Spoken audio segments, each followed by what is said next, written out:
제가 대학을 다니던 시절에 공부를 같이 하던 대학 친구들과 함께 또는 신앙생활을 같이 하던 교회 친구들과 함께 가끔씩 경주를 갔었습니다.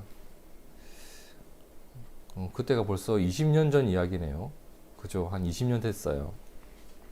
요즘은 어떤지 잘 모르겠습니다만은 그때는 그 도시락과 이렇게 간식을 챙겨서 이 배낭에 넣고 그 배낭 하나 메고 이렇게 자전거를 타기 위해서 경주를 찾는 사람들이 꽤 많았습니다. 저도 친구들과 함께 경주를 갔던 이유는 이것 때문이에요. 뭐 때문에? 자전거 타러. 예. 당시 자전거를 하루 종일 빌리는데 제 기억으로는 4,000원인가 5,000원 정도 했던 것 같아요. 하루 종일 빌리는데. 그래서 빌려서 자전거를 타고 다니는데 한 6시간에서 8시간 정도를 이렇게 친구들과 타고 다녔어요. 경주가 경치가 아름답잖아요. 경치도 아름다운데 무엇보다도 길이 너무 좋아요. 길이. 자전거 타기에 아주 길이 좋아요. 평탄한 길이 너무 많거든요. 코스가 너무 좋아요. 하지만 아무리 길이 좋다고 해도 오르막길이 아예 없을까요? 오르막길이 있단 말이에요. 평지를 잘 달리다가, 대부분이 평지예요. 평지를 잘 달리다가 이렇게 오르막길을 딱 만나면 자전거를 타면 어떤 일이 발생해요? 이 페달이 잘 안 돌아가요. 그죠? 힘드니까 이게 안 돌아가요. 잘 안 올라가거든요. 그럼 사람들 입에서 무슨 말이 나올까요? 와, 경치가 좋아. 이렇게 즐거워가 아니라 어우, 힘들어. 이런 말이 제일 먼저 나와요. 정말 꽤 힘이 많이 듭니다. 뭐 저와 친구들이 뭐 매일같이 자전거 타는 사람 아니잖아요. 1년에 한 번 아니면 2번 정도 이렇게 그냥 놀러 가는 건데, 그러니까 이제 자전거를 오르막길을 오르고 잠시 쉬는 시간에도 어때요? 다리가 막 후들후들 거립니다. 앉아서는 페달을 돌릴 수 없으니까 아예 안장에서 엉덩이를 떼고 일어나서 막 이렇게 꾹꾹 밟으면서 이렇게 자전거를 타기도 했었죠. 그러고 보면 김영희 집사님 정말 대단하신 거예요. 그걸 타고 이렇게 온 전국을 돌아다니시잖아요. 제 기억이 맞다면 경주에서요, 여러분, 불국사를 가는 길이 있는데 그 불국사를 가는 길에 아주 긴 오르막길이 있었던 것 같아요. 그 길을 갈 때 이제 학교 친구들과 교회 친구들의 반응이 좀 이렇게 다른데요. 학교 친구들은 바로 뭐가 나오냐면 욕이 나와요. 어씨, 막 이렇게 막 XX 하면서 뭐가 빡시다고 이렇게 하면서 막 욕을 하면서 막 올라가고, 이 교회 친구들은 욕은 안 하죠. 뭐라고요?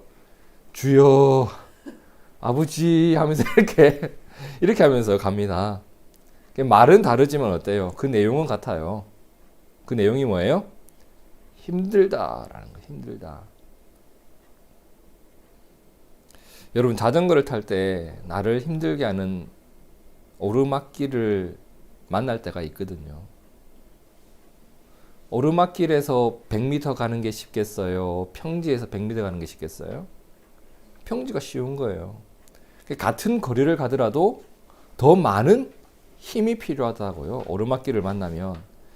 마치 그와 같은 일이 우리 삶의 한복판에도 일어나고 있더라고요. 분명히 같은 일을 하는데 더 많은 힘이 필요할 때가 있어요. 내 삶의 한복판에도 나를 힘들게 하는 일이 다가오면 그래요. 마치 오르막길처럼 나를 지치게 하는 어떤 일들을 만날 때가 있다는 거예요. 사람을 지치게 하는 일은 사실 참 많죠. 이건 저보다 여러분이 더 잘 아실 것 같아요, 사실. 기본적으로 우리 사회가 경쟁이 굉장히 치열하잖아요. 때로는 내가 원하지 않는 사건에 휘말릴 때가 있어요. 그리고 내가 해야 될 일에 그 사건을 해결하는 것까지 보태지니까 힘든 거예요. 사람들 사이에 오해가 생기면 이 또 힘든 일이 돼요. 그죠? 그리고 뭔가 의견을 나누면서 무언가를 결정을 해야 되는데 이 입장 차이가 좁혀지지 않을 때 이것도 힘이 들어요. 내가 능력이 부족해서 무언가를 남들만큼 성취하지 못할 때도 그 마음의 어려움 때문에 또 힘들어요. 누군가에게 모함을 당할 때도 있어요. 돈이 점점 줄어들기 시작할 때 진짜 힘들죠. 또 생각하지도 못했던 어떤 사고가 날 때도 있고 어떤 큰일을 만날 때도 있고 이런 일들을 만날 때 사람들이 뭐라고 하죠? 아, 힘들다. 삶이 참 고단하다. 요즘 참 힘들다라는 것을 느끼게 돼요. 제가 한번 생각을 해봤습니다. 사람들이 힘들다라는 말을 할 때 우리가 기본적으로 삶이라는 것이 힘을 소비하는 과정이잖아요. 그러니까 힘은 늘 든다고요.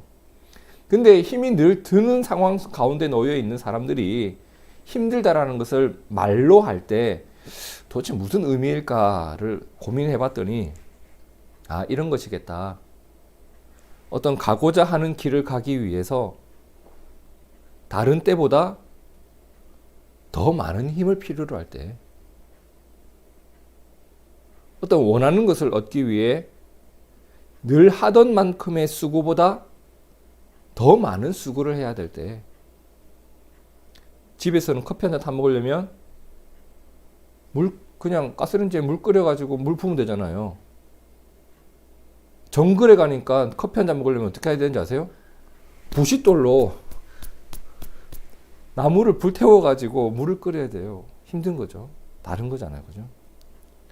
그것이 어떤 상황 때문이든지 사람 사이에 있는 어떤 관계의 문제 때문이든지 어떠한 일들이 더 보태어져서 내가 하고자 하는 일에 더 많은 힘과 더 많은 수고가 필요하게 되었을 때 사람들은 요즘 참 힘들다라는 것을 느끼게 됩니다. 그래서 이제 최근에 사람들이 참 많이 듣기도 하고 하기도 하는 말이 힘들다라는 말 같아요. 2020년과 2021년 우리가 살아가는 환경에 너무 큰 변화가 왔습니다. 그리고 그 변화로 인해서 예상하지 못했던 일들이 막 주어지는 거예요. 아이들이 학교를 가지 않고 집에서 아이들 밥을 챙겨줘야 되고, 근데 더 큰 문제가 뭐예요? 이 일을 어떻게 헤쳐나가야 될지 너무 막막하니까 그냥 하루하루 살아가는 거예요. 그러니까 앞날에 대한 계획을 세울 수가 없어요. 그동안 아무 생각 없이 누려왔던 과거의 일상이 왜 이렇게 그리워지는지 다들 그러잖아요. 마스크 벗고 살던 때가 그립다. 가파른 오르막길을 오르는 듯한 일상을 우리가 현재 지금 살아가고 있습니다. 어떻게 보면. 굳이 코로나 때문만이 아니라 삶 속에 크고 작은 일들이 계속 내 앞에 다가오는 것 같거든요. 이러한 일들을 만날 때마다 우리가 고민하게 되는 것은 그 문제가 아니라 뭐예요? 이것을 어떻게 헤쳐나갈 것인가? 어떻게 이겨낼 것인가? 즉, 그 일에 대한 적절한 반응이 우리의 고민의 내용입니다. 그죠? 어떻게 이겨낼 수 있을까? 이겨내기 위해서 나는 무엇을 할 수 있고 무엇을 해야 할까?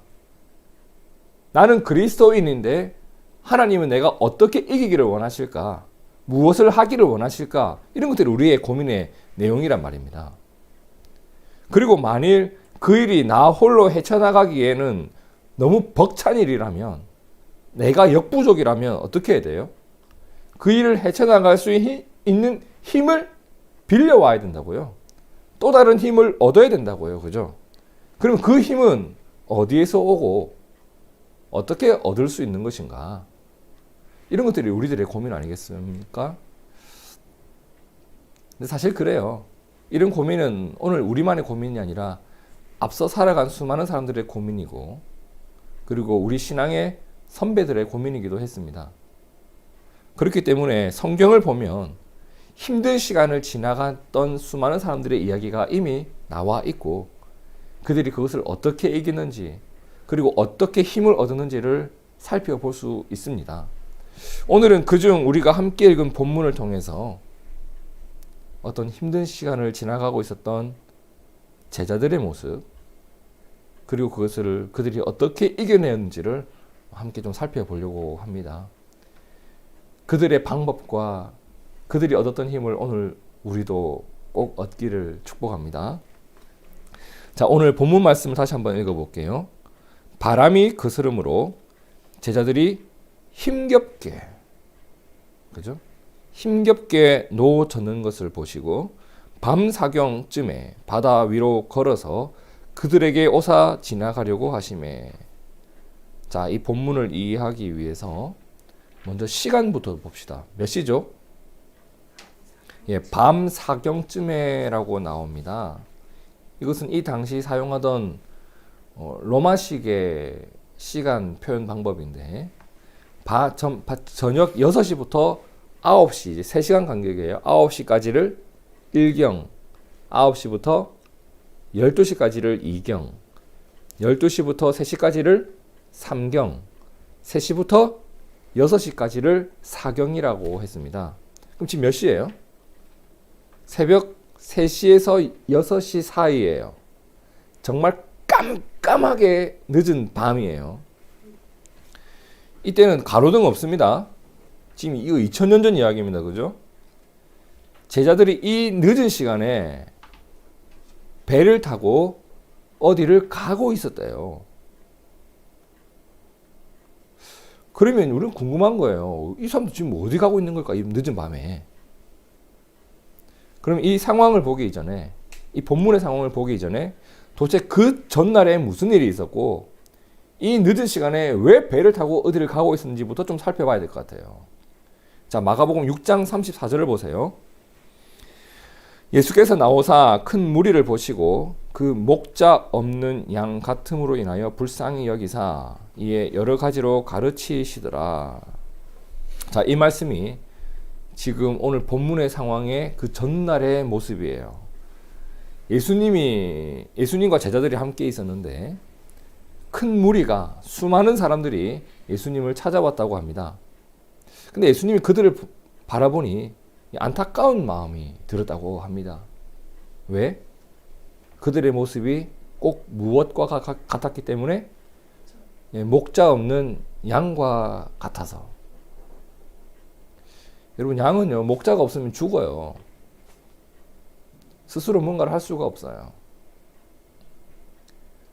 백성들의 모습이 꼭 그와 같아서 안타까운 마음이 들어서 그들에게 길이라도 알려주고 싶어서, 어떤 길?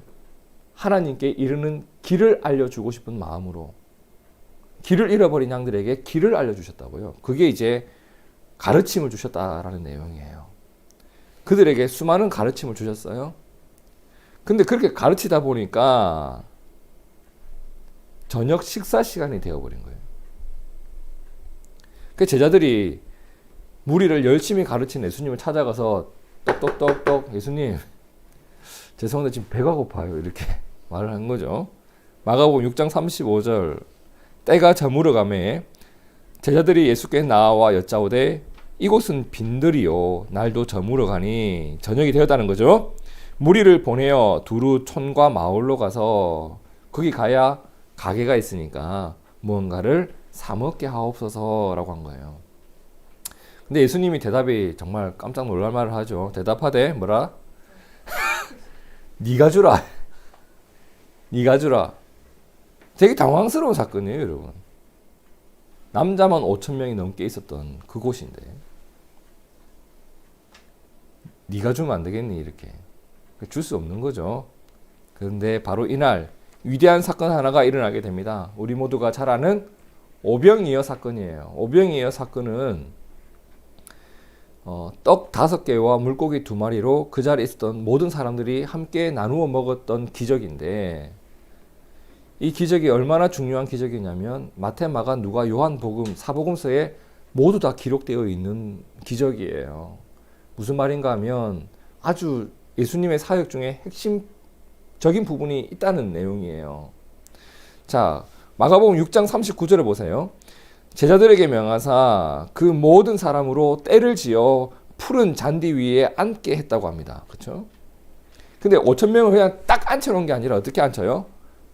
100명씩, 50명씩 그룹을 지었다는 거예요. 그걸 누구에게 시켰어요? 지금 제자들에게 시킨 거예요. 자, 저렇게 무리를 지어 앉히게 해라. 그죠? 그 예수님께서 떡 5개와 물고기 2마리를 가지사 축사하시고 떡을 떼면서 제자들에게 나눠줍니다. 그러면서 뭐라고 해요?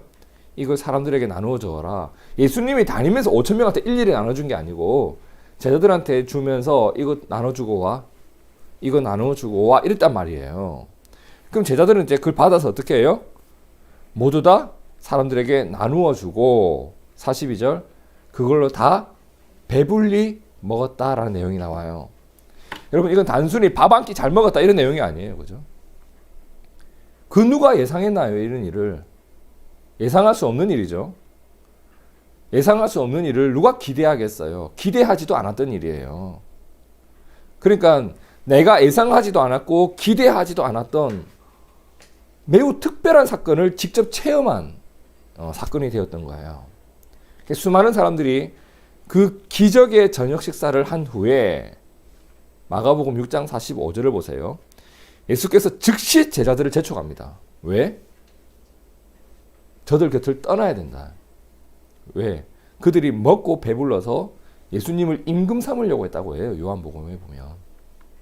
잘못된 동기를 가지고 예수님을 따르려고 하다 보니 먹는 것 때문에 예수님을 따르려고 하다 보니 그들 곁을 속히 떠나야 될 필요성을 예수님이 느끼신 거예요. 그래서 제자들을 재촉해서 너는 얼른 배 타고 저 건너편 벳세다로 건너가라 이렇게 시킨 거예요.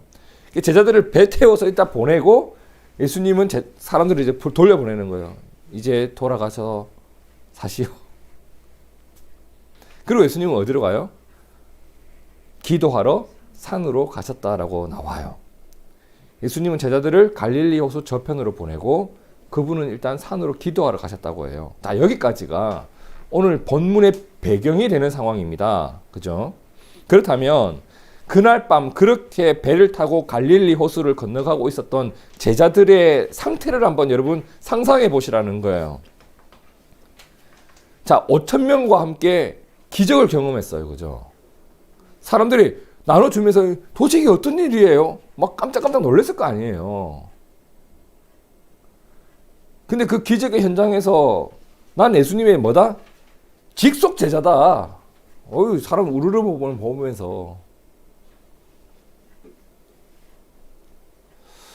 야, 그런 기적도 경험했고, 또 5,000명이 넘는 사람들을 또 어떻게 해요? 100명씩, 50명씩 앉히는데, 사람들이 말을 잘 들었을까요? 저기, 내 딸이라서 같이 앉게 해주세요. 이렇게 막. 이 사람들이 이런 거 할 때 진짜 말 안 듣거든요. 저희 교회에서 할 때마다 진짜 미칠 것 같아요. 진짜 이렇게 조직을 나누고 구역을 나누고 할 때 막 이 사람은 꼭 같이 있어야 된다. 저 사람은 빼야 된다. 막, 아우, 그냥. 그리고 그들에게 직접 음식을 나눠줬잖아요. 몸 상태가 어땠을까요? 5,000명을 밥 먹이는 일도 보통 일이 아닙니다, 여러분. 몸 상태가 어땠을까? 매우 피곤한 게 당연했을 것 같지 않아요? 흥분과 피곤함이 함께 묻어 있는 상태로 지금 갈릴리를 건너가고 있어요. 그죠? 자, 그런데 48절을 보세요. 바람이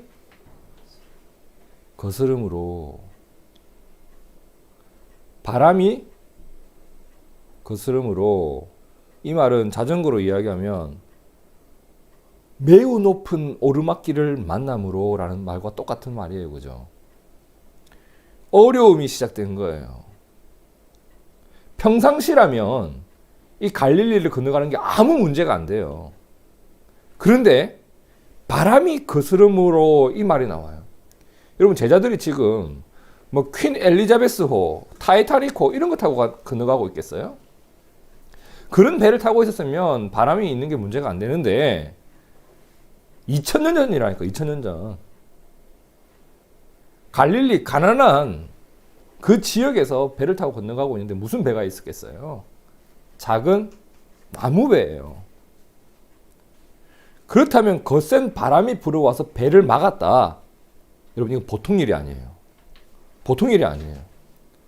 저는 갈릴리를 가봐서 압니다. 갈릴리의 바람은요 보통 바람이 아니에요. 왜냐하면 이 무슨 돌풍이에요. 바람이 그 지역 안에서 돌아요. 이렇게 계속. 왜냐하면 이 주변이 산이기 때문에 꼭 우리나라 저희 태백산맥에 높새바람 불잖아요. 그 곡사풍이라고 하나요? 곡식을 말라 죽이게 하는 바람이라고. 엄청 이렇게 태백산맥에서 바람이 몰아치듯이 이 갈릴리 호수가 딱 그래요. 바람이 돌아요. 막 이렇게. 이 난리가 난 거예요. 근데 제자 중에는 뭐도 있다? 어부도 있다. 이런 일을 한 번쯤 겪어봤을 만한, 알만한 사람도 있단 말이에요. 최소 4명이잖아요. 어부가. 베드로, 안드레, 야고보, 요한. 근데 이 어부는 고기 잡는 사람이지 바람 잡는 사람은 또 아니거든요. 그러니까 지금 이 바람을 잡을 수 있다는 것을 아는 사람이 아니라 바람이 불어서 큰일 났다는 것을 아는 사람들이에요. 어찌 보면. 너무 큰 어려움을 만났어요. 그러면 이 상황에서 제자들은 무엇을 할 수 있고 무엇을 했을까? 이어지는 말씀을 보세요. 바람이 거스름으로 우리가 할 수 있는 일은 뭐밖에 없다? 노젓는 것밖에 없는 거예요. 빨리 나가야 된다고. 근데 그게 또 어때요? 힘겨운 거예요. 낮에 계속 일을 했는데 지금 시간이 새벽 3시인데 난리가 난 거죠. 너무 힘겨워요. 너를 적고 있어 지금 일단. 왜? 살기 위해서. 근데 이 노젓는 게 내 현재의 어려움을 극복할 수 있는 완벽한 대안인가요? 그것도 아닌 거예요. 이렇게 힘들게 노를 젓는 것이 내 생명을 보장할 수 있는 방법이 아닌 거예요. 보장이 안 되는 거예요. 열심히만 하면 성공할 수 있다는 것이 보장이 안 되는 거예요. 지금 상황이. 하지만 지금 이 상황에서 할 수 있는 건 또 뭐밖에 없어요? 힘들지만 노젓는 것밖에 없는 거예요. 여러분 이게 진짜 힘든 거예요. 어떤 결과를 만날지 모르지만 할 수 있는 게 이거밖에 없어서 그거라도 하고 있는 거 말이에요.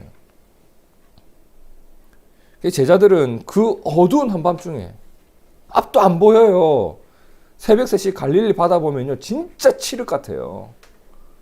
근데 계속 느낌만 오는 거예요. 물이 쏟아지고 바람이 불고 아무것도 안 보이고 뭘 해볼 수도 없고 누군가에게 구조 요청을 할 수도 없는 피곤한 몸을 이끈 그 12명이 지금 이 힘든 상황을 헤쳐가고 있는 거예요. 무엇을 했다? 힘겹게 노만 졌다. 그리고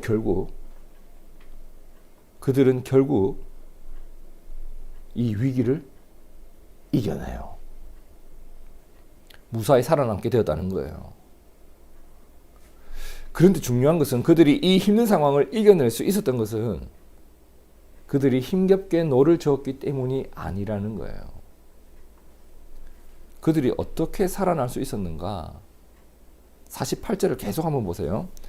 바람이 거스름으로 제자들이 힘겹게 노 젓는 것을 보시고라는 말이 나와요. 보시고. 여러분 제자들이 힘겹게 노를 젓고 있었을 때 그들이 미처 알지도 못했고 느끼지도 못했던 일이 일어나고 있었다는 거예요.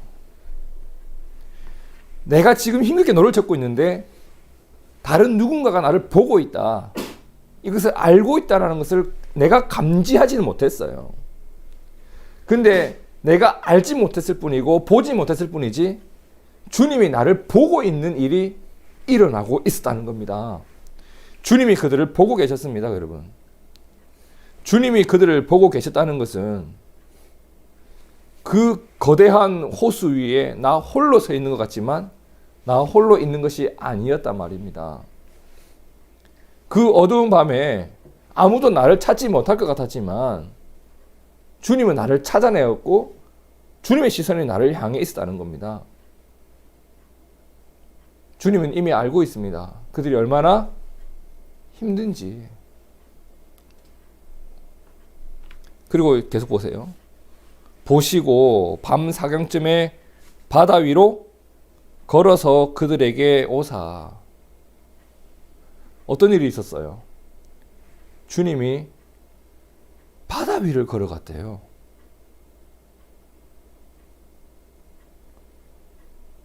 여러분, 이걸 기억하셔야 돼요. 주님은요, 광야에서 돌을 떡으로 안 만드신 분이에요. 무슨 말이냐면, 그분이 하나님이시기 때문에, 하나님의 아들이시기 때문에, 막 아무 일이나 막 보이면서 다니셨던 분이 아니라는 거예요. 주님이 바다 위를 걸어가셨다는 것은 바다 위를 걸어가야만 하는 이유가 있었단 말입니다. 그게 뭐예요? 제자들을 살려야 된다는 겁니다. 주님이 찾아가죠. 이걸 제자들의 입장에서 보면 어때요? 주님이 오고 계신 거예요. 주님이 오고 계신다. 어디로? 힘겹게 노를 젓고 있는 이 현장 속으로 내 주님이 오고 계신다. 제자들이 언제 주님을 찾았나요, 여러분? 지금 하나님의 도움을 제자들이 구하고 있었나요? 그래서 주님이 가신 건가요? 아니에요. 그들을 향해 찾아가신 것은 누구의 결정이었다? 주님의 결정이었어요. 주님의 결정. 우리가 구한 게 아니고 하나님이 내리신 결정이었다는 거예요. 힘겨워하는 그들을 주님은 외면하지 않았어요. 그 주님 때문에 그들이 살아났단 말입니다. 그런데 사람이 바다 위를 걷는 것을 이 12명의 제자 중에 이미 경험해 본 사람이 있었을까요? 없죠. 그러니까 바다 위로 누군가 오니까 이 어두운 밤에, 그쵸, 더 난리가 나버린 거예요. 우와, 저거 뭐냐고. 이제 저건 물결이 아니다, 파도가 아니다, 사람이다, 사람. 그래서 뭐라고요? 유령까지 나타났다고. 와, 이 뭐냐고 진짜 하면서 더 난리가 난 거예요. 그렇게 예수님이 그들을 향해 찾아갔을 때 주님 오셨으면 제일 먼저 뭘 해주면 좋겠어요? 바람을 잠재워 주셨으면 좋겠는데, 그죠? 그들을 찾아오셔서 그 풍랑 속에서, 풍랑이 잠잠해지기 전에 그 풍랑 속에서만 느낄 수 있는, 그 풍랑 속에서만 배울 수 있는 가르침을 하나 줍니다. 여러분, 그런 게 있어요. 아무리 말해줘도 듣지도 않고 배우지도 않아요. 근데 어떤 상황에 딱 놓였을 때 그 말을 깨달을 때가 있다고요. 아파 보면 건강할 때가 얼마나 감사한지 알거든요. 소중함은 언제 아는지 아세요, 여러분? 잃었을 때 알잖아요. 이 풍랑 속에서 예수님이 뭘 가르쳐 주는지를 보세요. 마가복음 6장 50절 함께 읽어볼까요? 그들이 다 예수를 보고 놀람이라. 이에 예수께서 곧 그들에게 말씀하여 이르시되 안심하라, 내니 두려워하지 말라 하시고. 풍랑 속에서 예수님이 있다는 것만으로도 안심할 수 있다는 것 말입니다. 그들의 삶의 풍랑이 이것 한 번으로 끝나겠어요? 앞으로 너희 인생에 이런 일도 있고 이런 일도 있고 이런 일도 있을 텐데 내가 너희를 찾아갈 테니까 안심하라. 이걸 주님이 지금 가르쳐 주고 있는 거예요, 여러분. 그리고 51절을 보세요. 배에 올라 그들에게 가시니 바람이 그치는지라. 그들의 위기가 어디서 시작되었어요? 바람이 거스름으로. 바람이 그치는지라. 오늘 본문이 이렇게 되어 있어요. 예수님이 배에 오르시니 바람이 그쳤다고 합니다. 나를 힘들게 하던 일이 사라지고 이제 건너가면 되는 거예요. 그렇다면 제자들이 이 힘든 상황을 이겨낼 수 있었던 것은 내가 힘겹게 노를 저었기 때문이 아니라 그들은 느끼지 못했지만 주님이 나를 보고 계셨고 주님이 나를 알고 계셨고 주님이 나를 찾아오셨고 주님이 내가 타고 있는 배에 오르시니 내가 살아날 수 있었다. 그날 밤에 그들이 깨달은 게 무엇이었을까요, 여러분? 바람이 불 때 주님이 나를 보고 계신다. 바람이 불 때 나를 찾아오신다. 바람이 불 때 나를 안심케 하시는 주님의 발걸음이 분명히 있다. 오늘 우리 표현으로 하면 내가 힘겨울 때 주님이 보고 계신다. 내가 힘겨울 때 그 일을 종결시키기 위해서 주님이 나를 찾아오신다. 그 일 때문에 내 마음속에 두려움이 많을 때 주님이 나에게 여전히 말씀하시는 것은 그 일은 내가 처리할 일이니 너는 안심해도 된다.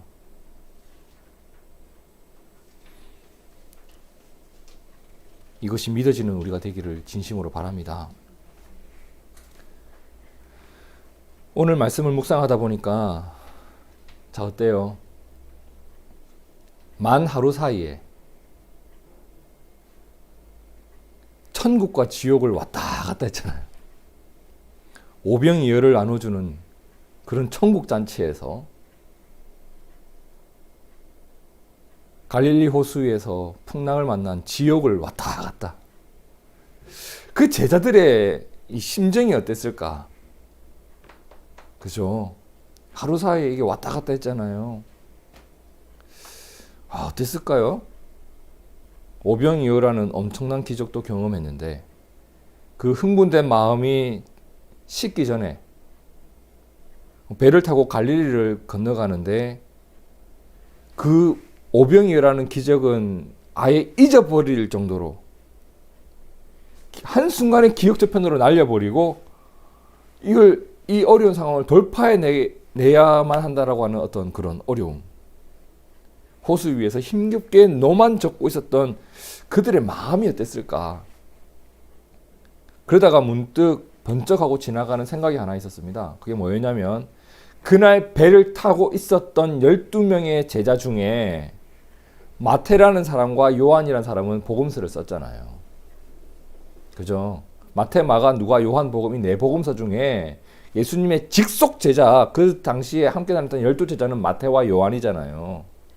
그 마태와 요한은 이 일을 겪고 난 이후에 마가와 누가복음에는 없는 또 다른 내용을 써놓지 않았을까라는 생각을 한번 해보게 되었습니다. 그래서 찾아봤어요. 찾아보니까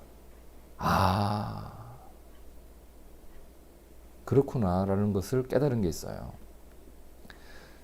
재밌는 것은 오병이어 사건과 한번 비교를 해보면 참 재밌어요, 여러분. 자, 오병이어의 사건이 있었어요. 엄청난 기적이었어요, 분명히. 그죠? 그 사건이 있은 이후에 사람들이 그 일을 경험하고 나서 어떻게 했는가가 나오는데 사복음서에 다 나와요.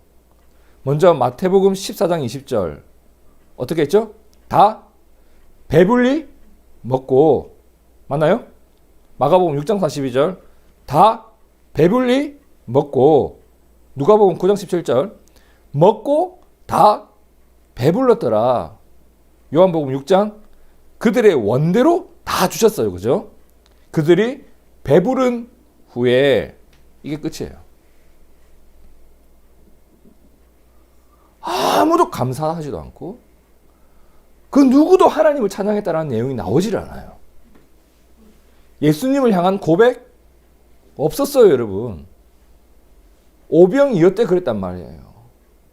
그런데 힘겹게 노를 젓던 제자들이 그들을 찾아온 주님을 만난 이후에 그들이 뭐라고 했는지를 마태복음 14장 33절 함께 읽어볼까요?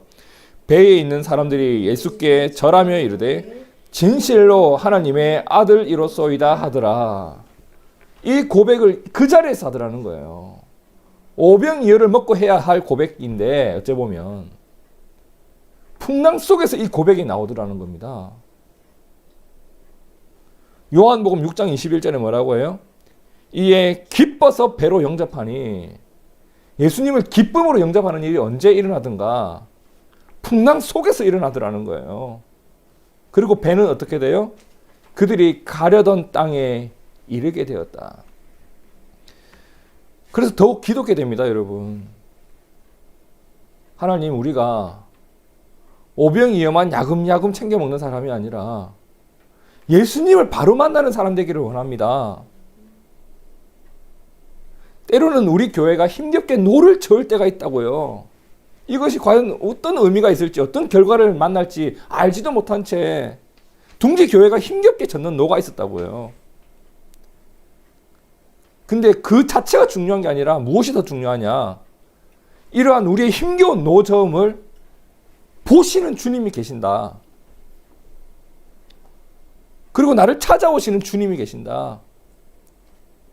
주님의 능력으로 그 노저음과 상관없는 어떤 결과물을 주실 것이다. 우리를 위해 여전히 일하시는 주님으로 인해서 우리는 기쁘게 될 것이다. 교회만 그런가요? 하나님, 우리 성도들이 힘겨운 일을 만났을 때 한 사람 한 사람을 보고 계시고 그들을 알고 계시고 그들을 찾아오시는 주님을 의지하게 도와주십시오. 발버둥 치는 청년들 얼마나 많아요. 정말 마음 아플 때도 많아요. 힘겹게 노젓는 청년들이 너무 많아요. 그런데 하나님이 그들을 보고 계시고 그들을 찾아가실 겁니다. 주님은 나의 능력이고 그분이 나의 하나님 아들이심을 그들의 입으로 고백하게 될 겁니다. 왜? 주님이 그들의 바람을 잠재울 것이고 그 힘겹게 노젓는 일을 멈추게 하실 것이기 때문입니다. 여러분, 기쁨으로 주님과 동행하는 것, 그리고 내가 가야 할 땅에 배가 이르게 되는 것, 주님이 내 배에 탔더니 이루어진 일이었습니다. 저는 믿어요.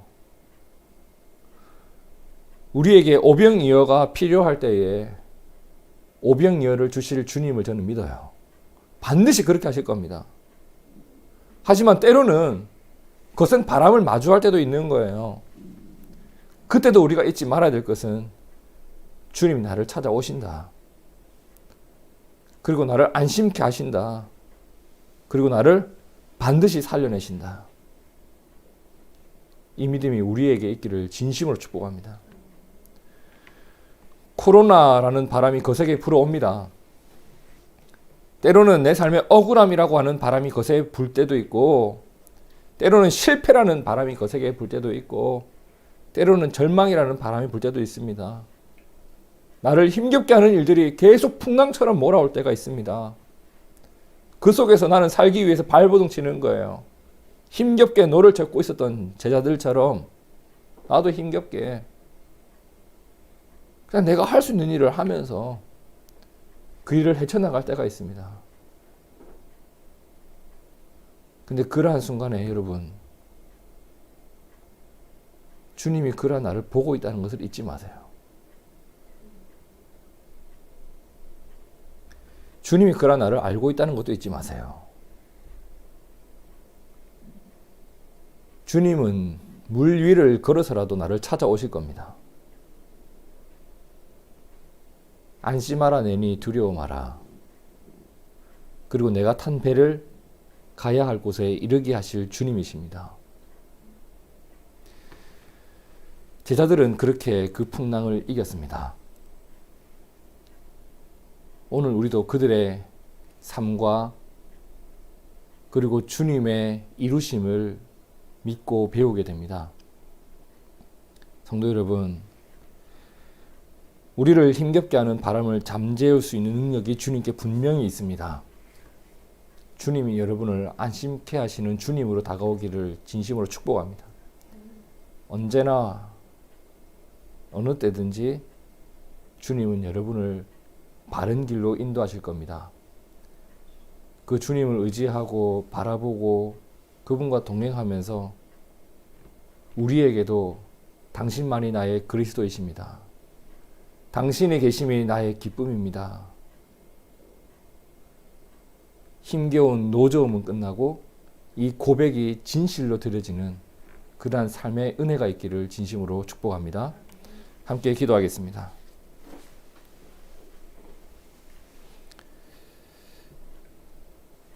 예수님께서